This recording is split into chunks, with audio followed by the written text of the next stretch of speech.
From KETK, you're watching East Texas Live. Welcome back to East Texas Live on KETK. We've got Kat with the SPCA. Today we have Mr. Coffee, who's looking for a very good home, and he's being a very sweet boy today. He is. He's a good boy. He rode well in the car on the way over here. All right. Well, if we are thinking about looking to bring Mr. Coffee, and that is, into our home, what are some things we should know about him? You know, he is, we believe, a boxer lab mix. He came from a litter of 5 that were an unwanted litter that somebody had dumped, and we took in. And so they've been kind of just getting to be puppies and whatnot, and I think they would be great for an active family. He's going to be a pretty big guy. You can see he's got some big feet there. I was going to say some big paws. And a big old head. But he's super sweet, and he's chill right now, but you know, as he's getting older and he gets in a home and he gets comfortable, he's going to get some energy to him. Oh. So I think an active family would probably be best for him. All right. Well, I wanted to talk about, we're kind of getting to that season in summer where maybe a lot of more people start thinking about adoptions or maybe even purchasing a pet to bring into their home. What are some of the main things that we need to know before we want to adopt any animal? You know, before you adopt any animal, you need to stop and think. Who's going to take care of it? Who's going to feed it? Who's going to walk it? Those are big things, because a lot of times people rush into a pet and they don't think about the time they have to give a pet, or you know, what comes into potty training a pet, or you know, playing with a pet and that kind of thing. You just need to make sure that the whole family is on board and they're ready to chip in, and that you're going to be able to have the time and energy to do what you need to do with your animal. You also need to think about financials.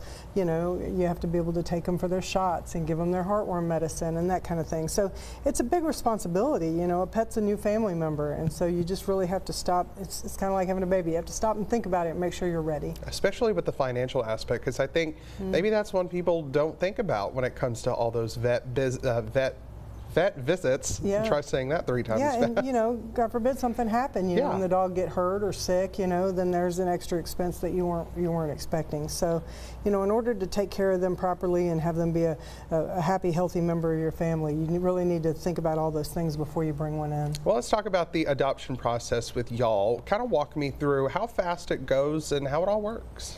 You know, the whole process itself, it doesn't take that long. It's a little longer than some people would like, because a lot of people just want to walk in and get a dog and go home. But we have a process where you go to our website and you fill out an application, and we take that application and we call and do your vet references, your landlord, you know, make sure you're able to have a pet. Then we get you in, you tell us what animal you're interested in, and we get you in and we have a meet, and you get to know that animal and make sure that it's a good fit for you. And then heck, you go home with an animal, you know, but it takes about a week. Well, I was going to say, a lot of people maybe complain about that process, like you said, but you're just doing your best to try to keep from shelters overpopulating. Well, and a lot of these animals come from a bad situation, and we want to make sure that they're never in that situation again. Yeah. Speaking of overpopulation, how's it going out there right now? Y'all still busy? You know, it's going, but we are busy, and you know, we're asking people just please be patient. And you know, there's waiting lists everywhere at all of the shelters, all of the different rescues, you know, but one way to curtail some of this is to spay and neuter your pet, you know. Yeah, all right. Well, if we're interested in maybe, again, thinking about adopting Mr. Coffee or another future furry friend for our home, where can we go for all that information? You can go to our website. It's www.spcaeasttx.com. And there's a place that says adopt a dog, and you just, or a cat, and you just fill out your application, and you know, it's good to get pre-approved. So go ahead and fill it out if you're even thinking you might be getting ready for a pet. All right, we will certainly do that. Thanks for being on with us this morning, and thank you, Mr. Coffee. You're such a good boy today. We appreciate y'all being here. Stay with us. We got